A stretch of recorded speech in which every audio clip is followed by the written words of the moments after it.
Despite being only in its second season, Tekken 8 still boasts a huge roster at 42 characters, soon to be 43, with the release of Armor King in just over a month. So I thought it would be a fun idea to give one general tip for every single character on the Tekken 8 roster. So whether it be a tip on how to improve about the character, what makes the character bad, what makes the character good, some specific move, their hit mechanic, the tips are going to vary from character to character, from downright being niche to downright being broad in general. So with that out of the way, let's jump right in.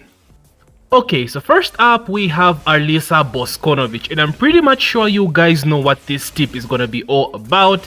Chainsaw stance. Alisa mains need to spam the hell out of chainsaw stance. I've talked about this so many times. Chainsaw stance is so broken that I even wonder, why would you use base Alisa form when you have this stance, right? It's so freaking strong. She has everything in the stance. Her best lows are in the stance. She has plus frames in the stance. She has good movement, a normal backdash, a built-in backdash, forward dash. She has a built-in sidestep as well. She has a power crash. She has plus frames. She has good lows. A freaking hell sweep from this stance. You see this at the highest of levels as well. Like, this stance legit has no counterplay even at the highest of levels.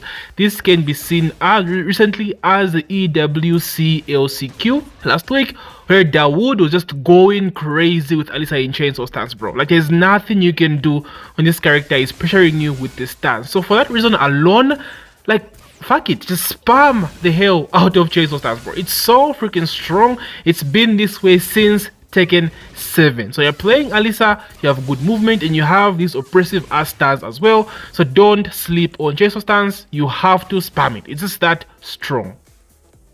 Asuka has one of the best defensive tools in the game. She has a safe down forward 2, she has a can, which is a low high safe counter hit launcher, by the way, which can't be low parried. She has sidestep 2, one of the best evasive moves in the game. She has back 3 for keep out. She has a strong high power crash. She has parries.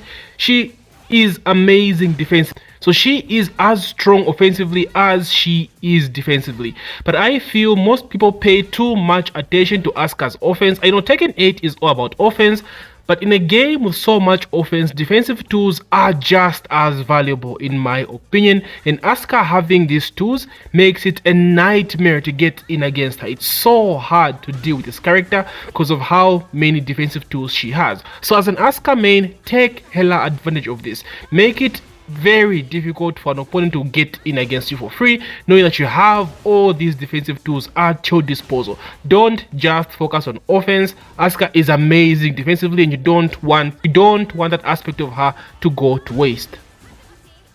Every Azucena main needs to learn how to condition opponents with Liberator stance pressure mix-ups. Now, what do I mean by this? So Azucena's Liberator stance can automatically parry highs and lows. It only loses to mids.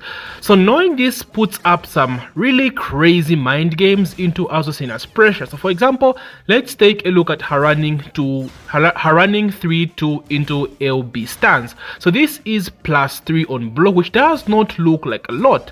But remember, it parries highs and lows. Opponents can't just jab you or dick jab you if they know how this stance works. So they're left with down forward 1, which is their fastest option for a mid if they block this running 3. So now what does that mean for you? So it means you can actually attack faster than they throw out that mid. So for example, she has Liberator stance 2, which comes out at 14 frames.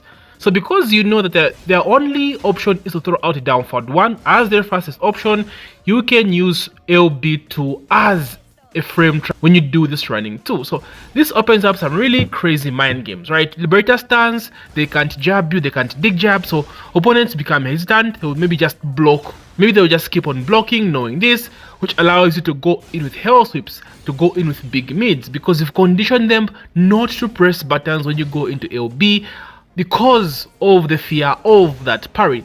It's even harder when she is in hit, because she can auto low parry into launch, or like auto parry the highs into like a huge ass punish, right? So most Azucena mains don't do this enough. It's kind of like Steve in a Lionheart stance. When he is in hit, he gets that auto parry.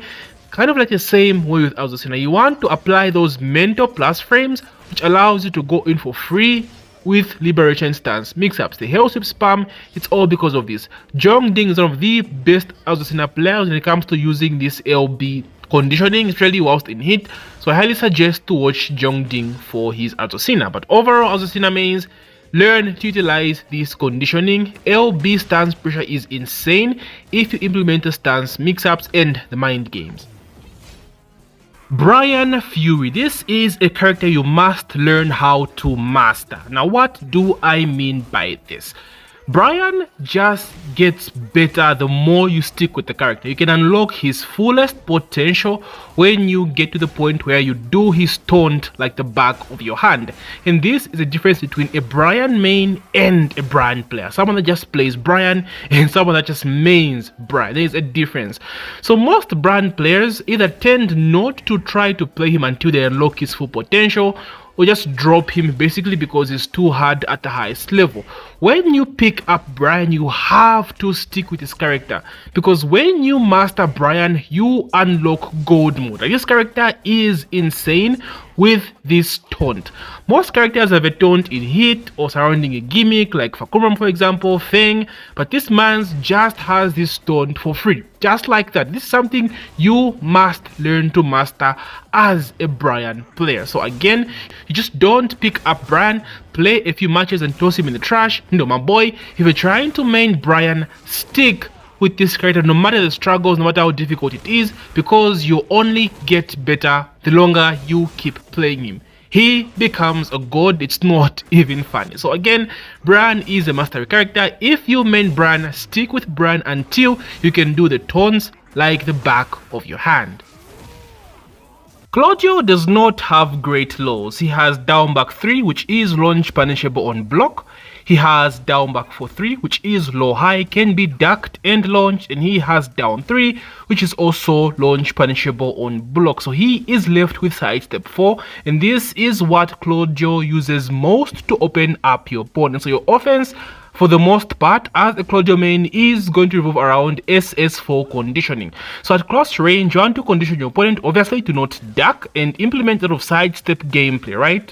So the base gameplay of Claudio at close range is between SS4 and SS into back 1. So back 1 is a safe mid that's homing and -8 on block. However, it's -8 but has a ton of pushback, so you can play around the space that back 1 gives you on block. So like SS into back 1, they try to dash in, right, hop kick, right, back 1 into back dash, back 1 into 1 jab, they're trying to come in dashing in as well. So you can have some really good mind games after back 1 on block. So SS4, SS back 1, SS4, SS back 1 is what you use as your conditioning go-to with Claudio for your close range game. Then when Claudio goes into hit is when he becomes gold mode, because he gains access to one of the most broken ass moves in the whole fucking game, down back 1+2. Safe on block mid, goes under jabs and launches on normal hit. So adding this into your sidestep at close range, oh my days, no one is going to duck because they know about this move. That means you can throw out SS4s to your heart's content as long as you condition your opponent not to duck. This is what makes Claudio one of the strongest characters in the game. Just this layer of mix-ups, right? SS4, SS down back 1+2, SS4, SS down back 1+2, and it's wraps. It's wraps. It's very difficult to deal with this mix-up. So as a Claudio main, you have to know this. Learn the conditioning that comes with SS4 and the mix-ups that come with the sidestep into down back 1+2. Sergey Dragunov. Now, this one might seem a bit obvious, but guys, implement your pigeon roll Oki with Season 2 drag. The biggest mistake I see drag players doing this time around is using Dragunov the old way. A lot of things have been nerfed for this character going into S2, so you don't really play drag the same way as you did pre-Season 2, right? Because they've changed the way this character plays, and they gave him some insane pigeon roll Oki. This is what makes drag pretty scary in Season 2, and is one of the characters in the game that has the best Oki. So you ignoring this is a big miss, bro. Like, his Okizeme is so freaking strong, mostly because one, the tackle is a 3-way guess, right? Think of Murdoch. Tackle is a 3-way guess when you pull it off, and in that tackle, one of the options is gray health deletion, which is one of the strongest mechanics in Tekken 8, as it prevents the opponent from making comebacks easily. If they stay on the ground, he also has Pigeon Roll 2, which at the wall can wall splat as well. Just as a bonus, he has a homing law, which is risky, yes, but honestly, you don't even have to use it. You can just use Pigeon Roll 2 and Pigeon Roll into tackle. I see this so much at high level. The Dragunovs, the Ulsans, Atifs, all these guys are using the Pigeon Roll mix-ups, but I don't see that many drags in rank basically doing these Pigeon Roll mix-ups, right? Maybe the Dragunov players I ran into were just bad, but drag players, this is the new drag. One of the best Oki in the game. The Pigeon Roll is so freaking strong, it's not even funny, especially at the wall. So please implement your Pigeon Roll mix-ups with drag. I think a lot of Devil Jin players are still finding it difficult to adapt to the new version of Devil Jin in Tekken 8. I think this character has changed quite a bit since Tekken 7, and that's mostly because of the change to his down forward 1. So back in Tekken 7 and previous Tekken games, Devil Jin could stay in the opponent's face because of his down forward 1. Like his down forward 1 pressure was insane. Down forward 1, down forward 1, 2, down forward 1, hell sweep, down forward 1. Like he would just stay in your face and mix your shit. But this time around, down forward 1 was nerfed. It's very stabby, has a new animation and mana 6 on block. So you don't really play Devil Jin the same as you did back in Tekken 7. I think that's what's changed mostly about this character. This new version of Devil Jin, I feel, is mostly now a ranged character. Like he eats well at somewhere range 2.5, range 3, right? Moves such as up forward 1, the chain into morning crow, forward 4, right? Demon paw. He's very good at range. Then I feel every time you go in close to the opponent, you just throw out a quick mix up and then you lose your turn, right? Basically throw out a homing move or hell sweep. Basically that's it, right? I think that's the new version of Devil Jin. This is enhanced mostly in hit as well because he gets a very strong morning crow mix up. His homing move becomes a launcher at close range. So you have this hybrid of close range mix, get in, get out, or just stay back, right? Control space, EWGF, you get in with the up forward 1, demon paw, forward 4 counter, a check. That's what's changed with Devil Jin. That's something you should consider if you're struggling with Devil Jin. He's not played the same way as he was back in Tekken 7 and all the games. This is a new Devil Jin, and when you get that fact straight, I think you improve with this character, as it's been proven that he is actually strong thanks to cooldowns. So yeah, new version of Devil Jin, you just have to adapt to this version. Feng in Season 2 is kind of in a weird spot. A lot of people think he has been nerfed from his Season 1 counterpart, but that's not the case.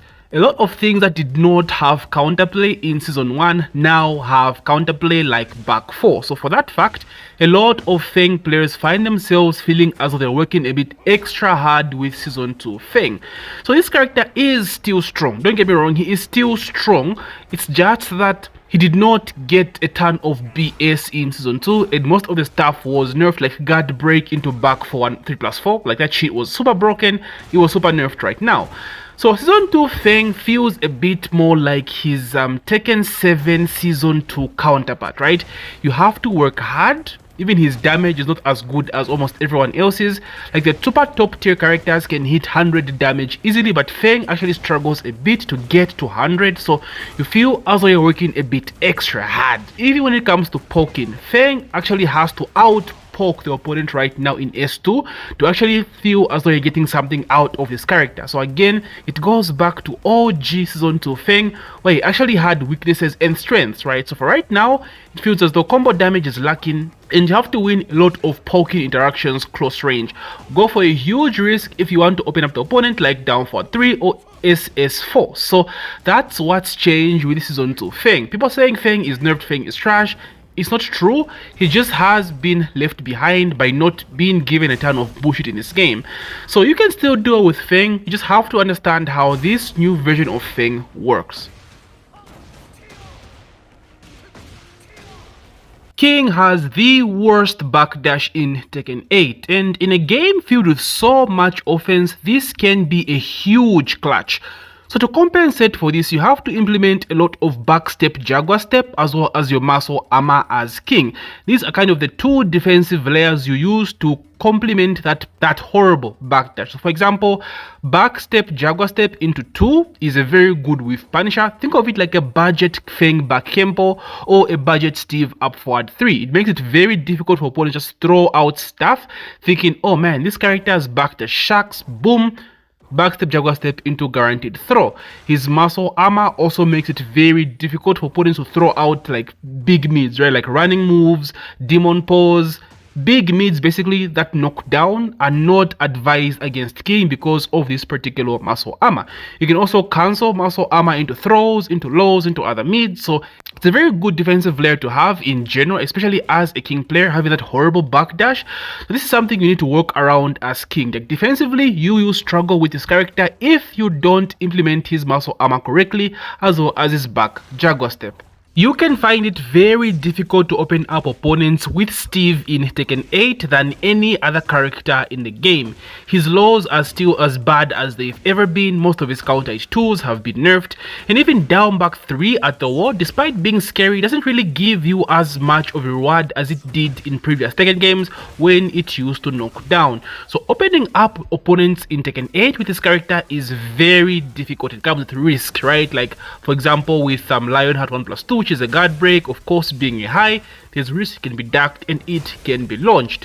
So if you find yourself struggling with opening up opponents with Steve, implement your hit throws, guys. I don't know how many times I've always spoken about this. Implement your hit throws, the chain throws with Steve whilst in hit. I get so many comments on people saying it's so hard with Steve to open up opponents. It is. That's his biggest weakness. It's very, very difficult, and for that matter alone, you have to use these chain grabs. I think they're actually more important than his Firefox Fury in hit, and there's so many ways you can implement this, right? You can go into his clinch throws from stances like Lionheart stance, pickable stance, flicker stance. Like they've made it so easy. It also has an auto parry whilst in the stance, parries, mids and highs, and each of these throws does 50 damage. If you land at least 2 of them before your hit runs out, that's 100 damage. Now it's not the most OP thing out there, but as Steve mains, this is what we have and you can't ignore this. You have to use Steve's clinch throws. It's just a must. Otherwise, yeah, my boy, you're gonna find yourself sweating extra hard with this character. So guys, implement your clinch throws if you're struggling at opening up your opponents with our boy Steve. Kazama Jin. Now it comes to no one's surprise that Jin does not have the best hit mechanic in the game. The most valuable thing about Jin's hit is his actual hit smash that splats from like 5 fucking continents away. Like honestly, that hit smash is actual cancer. But like that's no excuse to actually not using his hit mechanic in the game. There's actually some value you can get from this, like just some chip damage, right? So if you go into hit, at least get one Omen mix-up off before burning your hit smash for the actual strongest hit smash in the game, at least one of the strongest hit smashes in the game. Because at the end of the day, it's still a waste, right? Granted, the mix-up from Omen is not that strong, but like still, there is still value in it. You get plus frames, and you get some chip damage as well. Sometimes catch them off guard by going for the Hell Sweep, clip them low, maybe knock them down with the jump low from Omen stance, right? CBM is good at doing this, right? He goes into hit, he'll do at least one Omen mix-up at the wall, and then finish it off with the actual hit smash. Don't just go into hit, then boom, burn your hit again for the hit smash. It's just not worth it. Get some value out of your hit first before actually burning your hit smash. Marshall Law has one of the strongest hit mechanics in Tekken 8. The thing about Law in hit is, for every time you land a nunchuck whilst in hit, this character will replenish hit. So if you play your cards right, you can actually never run out of hit as Law, right? As long as you're landing hits with the nunchucks. So what does this mean? So when you are in hit, you want to replace all your combos, all your screws with your nunchuck moves, right? Like a nunchuck move that screws, for example, your screw, for example, will always be 1+2. Your walk combo usually ends with DSS forward 3. right, as your war combo ender, well, you want to replace that war combo ender with DSS 1+2 for the nunchuck. You just always want to replenish hit as low. Just for as long as you land those nunchucks, you just be in hit. This is what makes low so scary in this game, bro.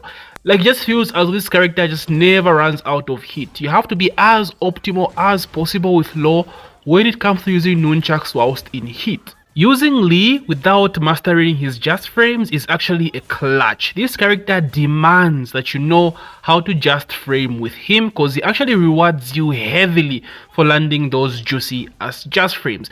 So just to give you guys a brief example, when Lee is in hit, you can actually get just frames for free, right? You don't have to land a just frame, but at the cost of your hit gauge.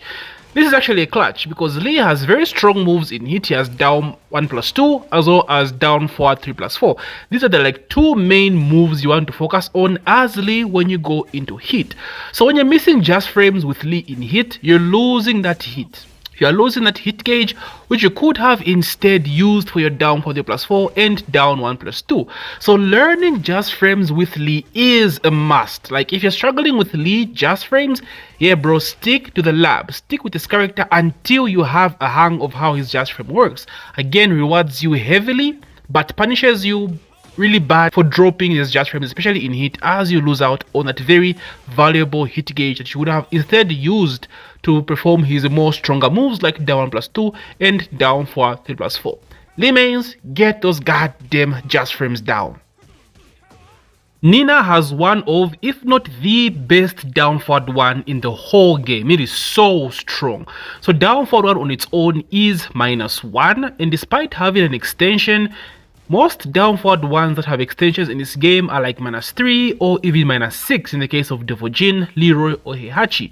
But Nina has a down forward one that's only -1 on block, and her down forward 2 gels on block as well. So this makes her pressure insufferable. She just stick in your face with down forward 1 pressure. It's not even funny. To make things worse, down forward 1-2 goes into a lot of different extensions and a lot of different mix-ups. So like down forward 1-2, for example, is a counter hit launcher at the end despite being a high. You try to duck, she has down forward 1 to 1+2 and unsafe at -14, but again it's a mid. Down forward 1-2 into up cancels. She has a lot of stuff from side step as well, like side step 4. Down forward 1-2 into crouch dash, down forward 1-2 into full crouch. She's got so many different routes, and this is what makes Nina so insufferable to deal with, right? She just glues onto the opponent with down forward 1 pressure, and it's so difficult because she has so many different routes and so many different mix-ups just from this down forward 1 alone. So as a Nina player, we all know offense reigns supreme in Tekken 8, so try to stay as close as possible to your opponent with max down forward 1 pressure, bro. Like, it's so insane, and the best part is you don't have to commit. Just down forward 1-2 and back up, down forward 1 back up. You've got so many different routes, and you can control the pacing of the match with down forward 1 pressure. Mad strong. This is what makes Nina top tier in this game. She's insane. String pressure with Hwoarang can be seen as his biggest strength. We all know how everyone and their grandmother hates Hwoarang because his offense is oppressive as shit. He's not fun to fight against. But this is also Hwoarang's biggest weakness. He's always in offense mode and he can't really block whilst he is in Flamingo, because he always has to be in Flamingo to dish out his like offense or his biggest pressure. It's Flamingo, right? So this will work at like from like lower to mid level ranks, but the highest of levels, pro players or the best of the best are going to punish you if you just don't know exactly what you're doing with this character in terms of layered offense and layered defense. For as much as you're strong with Flamingo pressure, you must have like a layer of defense ready to go when shit goes south, right? Because as with Hwoarang, this happens a lot.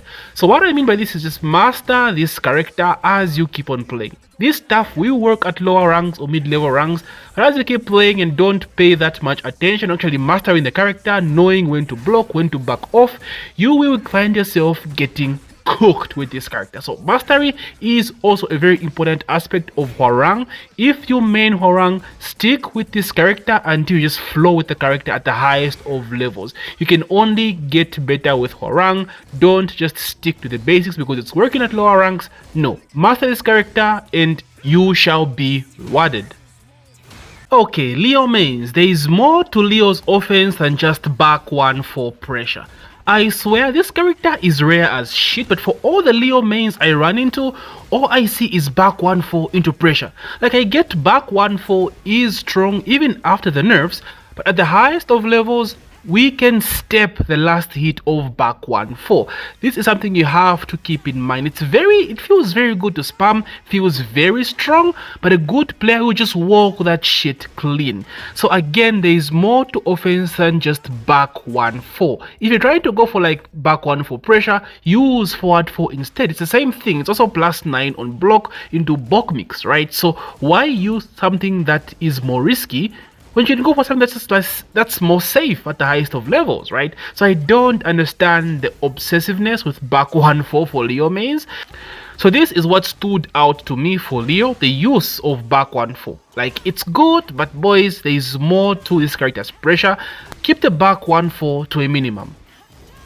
Despite receiving quite a number of buffs, June still loses quite a substantial amount of health by using her quote-unquote light moves. It might not seem like a lot at first, but the more you do it, the more you realize you're just playing catch up with this character. Especially in a game where so many characters can now just easily delete your grey health, right? Characters like Dragunov, characters like Shaheen, Nina. So it's very, very important that you keep the use of her overpowered light moves to a minimum, especially whilst not in hit. You can kind of go crazy in hit as it costs nothing, but without hit, you have to be super careful with this character. June is also a very heavily poke focused character, so you just find yourself playing catch up every single time with June because you're spamming these moves a little too much. So keep the spam to a minimum on the moves that delete your health, because again, season 2 is not kind to grey health. Jack is a big body character, which means his sidestep is super ass in this game. Now this can be a huge clutch in Tekken 8 considering how oppressive the offense is in this game.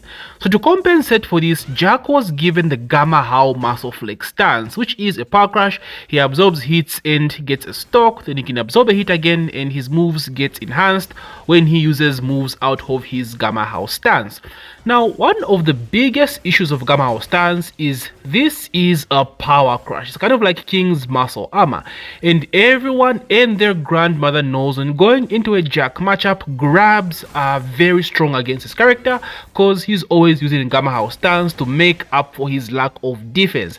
So as a Jack player, don't be that guy, bro. Don't be that guy that's always flexing your muscles. You are going to get blown up by throws in this game. So you can actually use this to advantage, right? Try to bait out throws, right? Because you know they're always trying to grab, expecting you to flex your muscles. So as a Jack player, guys, just don't spam Gamma How all that much. Use it to your advantage, bait out throws, and get free launches out of this. It's very strong if used correctly, but it does have its weaknesses. Play smart. Now, Kuma got his Bear Electric nerfed in Season 2, and I think this has been blown out of proportion. Yes, it does not do as much chip damage as it did before, and it does have a bit more pushback on block, but it's still a special mid electric that goes under highs, bro. That is still insane. He can still dish out as much pressure as before, especially at the wall, because you still have access to the hold version, right? Kuma can still do what he did before, it's just not as brain dead as before.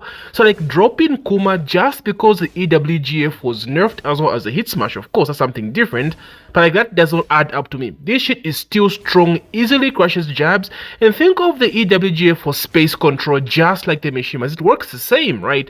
Granted, it's not 40 frames, but still, it goes under jabs and it's special mid, bro. It's special mid, so to me, it's insane. Bare Electric is still as strong as it was before, it just takes a bit more thought. He's still a beast, especially at the wall, and the Hold Electric still does some pretty good chip damage if used correctly. So Kuma mains, don't drop this character just because of the EWGF. It's still strong, you just need a bit more thought process behind it. Lars is super strong right now, but this character still has his weaknesses. He is very risky when it comes to his low game in neutral. This is one thing a lot of Lars players forget, bro. Like, this character still has his biggest weakness, linearity, and his risky ass lows. Lars in Season 2 has strong stance mix-ups, and the game encourages you to actually go for more stance mix-ups because he's safer in stance. Everything this character has in neutral in terms of lows is launch punishable, down back 1-3, down back 4, down 1+2, forward 4-3, forward 4-2, forward 3+4. All those lows are launch punishable. So you have to implement more of Lars' stance mix-ups and stance pressure to be a bit more safer. Even the fact that he gains some hit back just from changing stances whilst in hit actually shows you how the game is telling you that this character excels mostly in stance. So as a last player, don't really spam a lot of down back 4s. Like, most last players love spamming down back 4. Down back 4 is strong, right? Launches on counter, it's a low, has good tracking. But this is something that everyone expects when fighting Lars. Down back 4 is really a go-to, as well as down back 1-3. Implement more stance transitions, more stance pressure as Lars, as you are safer when you are in stance. Kazuya is a very fundamental heavy character in this game. In a game filled with so much bullshit, Kazuya actually stands honest on a lot of things. He does not have any like big solid mids, he does not have good solid panic moves. If you find yourself struggling with Kaz, it's just the sort of character he is. You have to rely heavily on your fundamentals. This character does not have like really good cheap stuff or like broken stuff, or stuff that will like blow your mind away, like, okay, this shit is so freaking cheap. Like, even in hit, the biggest thing Kaz has in hit that's like super cheap is the power crash, right? Chikuai, that shit is like so strong. But outside of that, the Hell Sweep is strong, yes, especially on stages like Floor Blast or Floor Break, but it's still launch on block, right?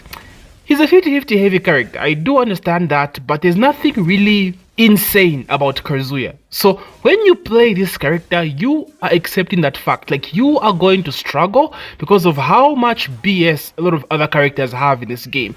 Characters are insane in hit, and Kazuya just can't keep up. Close range, no panic moves, no like 10 frame counter hit confirmable moves to keep someone out, like drag 1-1, Raven 1-4, Lars 1-1, nothing. You just have down forward 2, which is also unsafe on block. So as a Kazuya main, you have to mentally prepare yourself, right? You are going to struggle because you don't have that many panic moves, that many strong mids, fundamental heavy focused character, and that's what you have to focus on if you want to excel mostly with this character.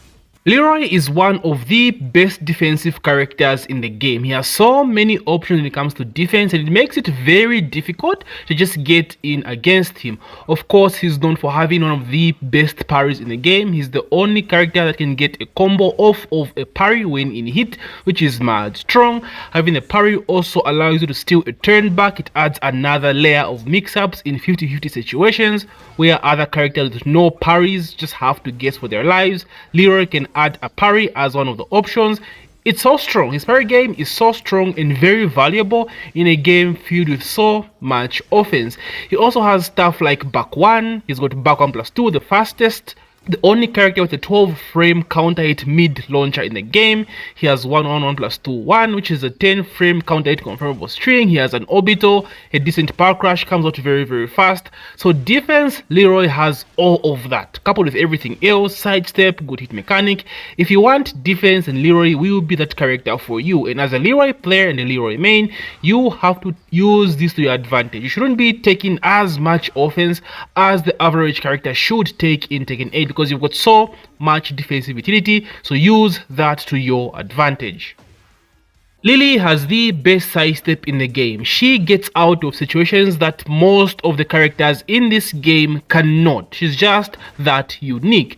So for example, Raven's down forward one has some pretty good tracking to his left and his right side, and Lili is the only character in the game that can consistently step this down forward one both sides. So there are so many different situations that Lili can step that other characters in this game cannot. And as a Lili player, this is the first thing you must prioritize, her movement. If your movement sucks and you play Lili, bro, then why are you even playing Lili in the first place? Take advantage of this. Figure out what's plus on block and what characters can sidestep, right? Try to figure out if Lili can get out of those situations, and this is what makes this character strong. This is what can give you an edge in a matchup. People thinking you've locked them down with plus frames, boom, random sidestep into Matterhorn, right? Because only Lili can do shit like that. So as a Lili main, again, prioritize her movement and know when she's able to step things that most characters can't in this game. Panda's hit throw is legit broken. This throw is unbreakable and guarantees her a 2-1 on a successful grab. This is downright broken, man. Like at the wall, it can get you out of the wall and guarantee you a wall splat if your back is against the wall. You can even do it twice when your opponent's back is against the wall, right? You grab them once, grab them again, and then get that wall splat. So yeah, nothing else for Panda, guys. Just spam the hell out of this grab. If you've seen Rangchu, then you know exactly what I mean. This is why Rangchu even plays Panda over Kuma right now, because yeah, this hit grab is just so downright good. It's so freaking strong. Now, Paul has always been known for the Death Fist. This is like this man's identity. And sadly in Tekken 8, you don't really use Death Fist anymore as your go-to with Punisher. Now, you can still use it. Only thing is it's very inconsistent in terms of damage. Now, what I mean by this is at close range, you can get like 50 damage if you land a clean hit. However, if that hit was not clean, you can only get about 34 damage, bro. 34 damage, like that is nothing for what Death Fist is supposed to be. So it's just very inconsistent. Unless you have the perfect read, like point blank range, then yeah, it's worth going for the Death Fist as with Punisher. Now, because of this, you want to change your go-to with Punisher to his new forward 2 1+2, because this gives you guaranteed 45% damage at all the ranges. So it's better to go forward 2 1+2 as your go-to rather than Death Fist. Like again, unless you have a hard read with Death Fist, yes, you can go for it, but like let's be honest, not every single time will you land that clean hit. So in that case, it's better to go for at least forward 2 1+2, which will at least guarantee you the 45% damage. One of the things that makes Raven so scary in Tekken 8 is the amount of layered mix-ups that this character has. He's got so many cancels, so many movement options. You can go into crouch dash anytime, you can go into full crouch, into back turn. So many different layers of mix-ups. Makes him very strong and very, very unpredictable. However, the biggest mistakes that Raven mains make is just mastering a few flowcharts or a few mix-up layers to his overall mix-up game. This is not good, especially in long sets. When an opponent has a read on you on Raven, bro, it's wraps. There's no other way to break down opponents if you only have the same flowchart mix-ups, right? He has a ton, and I mean a shitload of ways to mix up the opponent, and with Raven, you have to commit to that. Commit to mastering this character, just flow with the character. Don't think too much when going for mix-ups.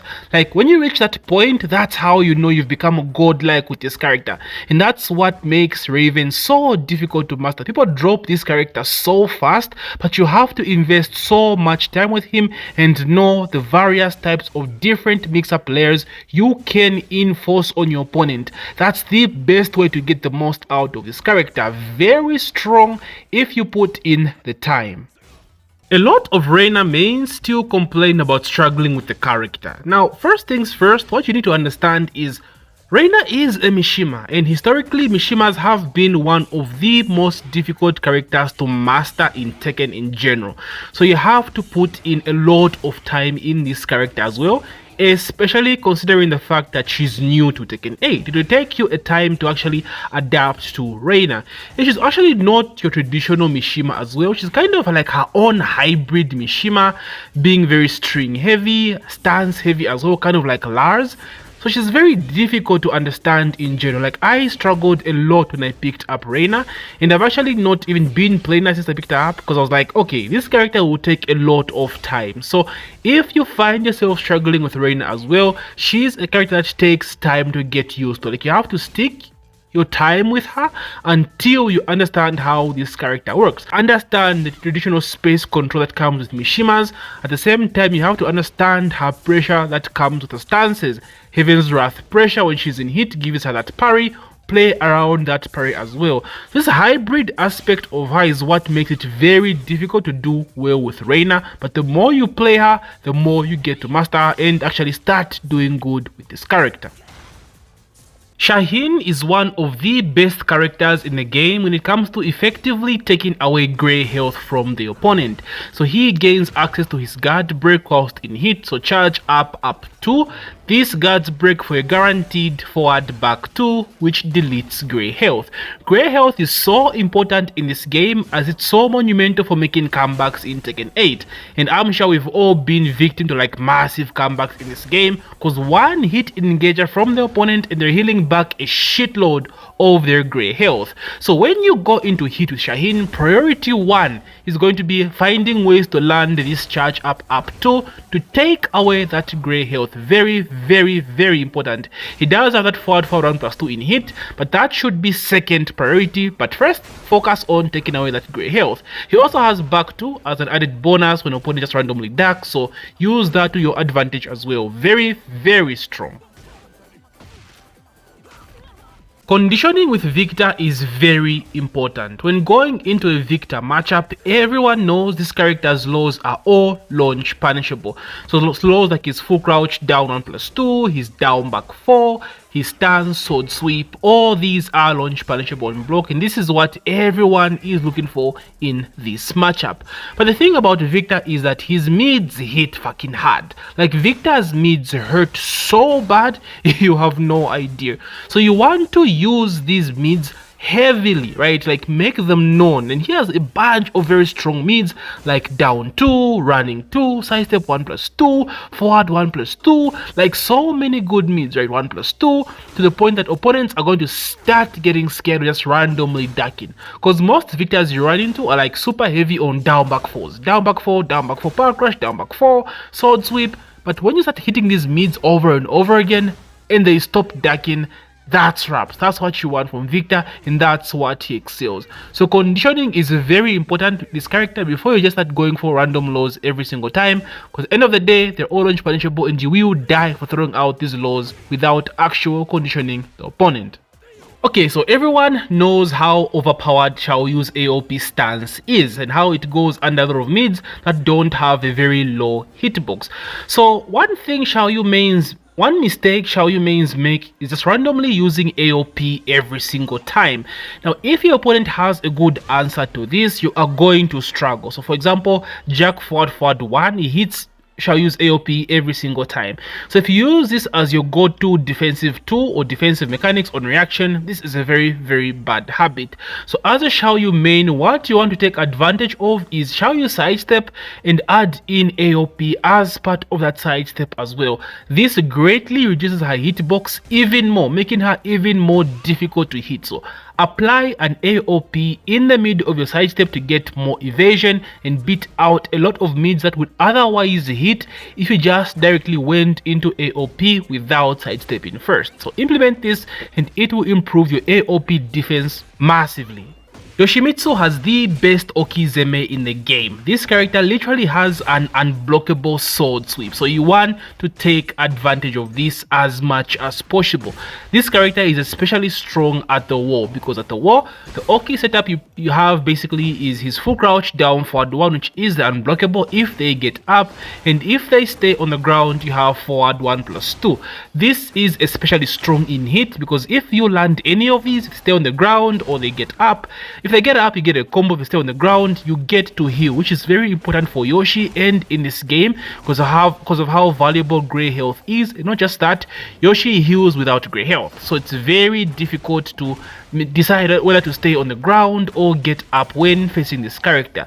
I think Yoshi mains don't take that much advantage of these guys at the wall. This character is a beast, so take advantage of his hella broken Okizeme, especially at the wall. Zafina, just like June, suffers from the fact that most of her strong Azazel arm moves take away a lot of her Grey health, and in Season 2 we have so many characters that can easily delete Grey health in this game, so you have to be very worried on how you use these Azazel moves. That's basically it, just like June, right? Very strong, very tempting moves, but you have to be super smart when throwing these out, especially that back 1+2, as strong as it is, it takes away a chunk of that Grey health. And facing Shaheen, Dragunov, you have to be hella careful as those characters can just easily delete that Grey health, preventing you from making that so commonly seen comebacks we see in this game. Fahkumram. Fak lacks a lot of defensive utility, also sucks at close range.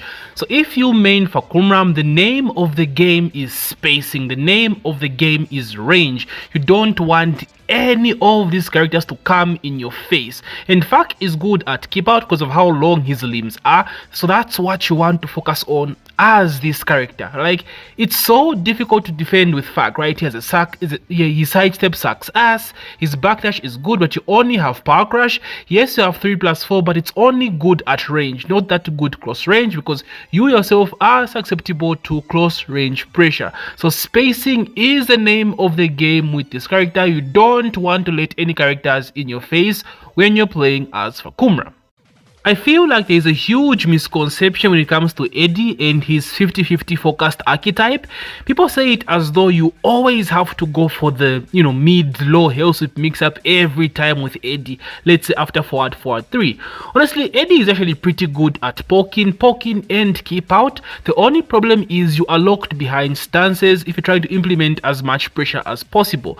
So with Eddy, you just don't want to fall into this trap of being always 50-50 focused, right? Every time you're in relaxed stance, you go for the hell sweep or the mid, You don't want to do this every single time. He has some pretty good mids out of relaxed stance and handstand as well, and the secret to getting good at Eddy is knowing how to implement this stance pressure and not just relying on the 50-50 focused pressure, right? Tekken Master is one of the biggest examples of people that are good at doing this. His pressure with Eddy is insane, and he just does not revolve around 50-50, right? His stance transitions, he cancels every single time, especially whilst in heat. So don't fall onto this 50-50 focused gameplay style with Eddy. Honestly, he is as risky as you make him be. One of the biggest issues Heihachi players face is when exactly do you pop Warrior's Instinct. So the go-to is always on a final round. That's like when you're most likely supposed to pop Warrior's Instinct. And yes, final round is at least ideally when you want to pop this, because sometimes you might use it like first round, then you end up losing either way. So you want to save it in the best scenario possible.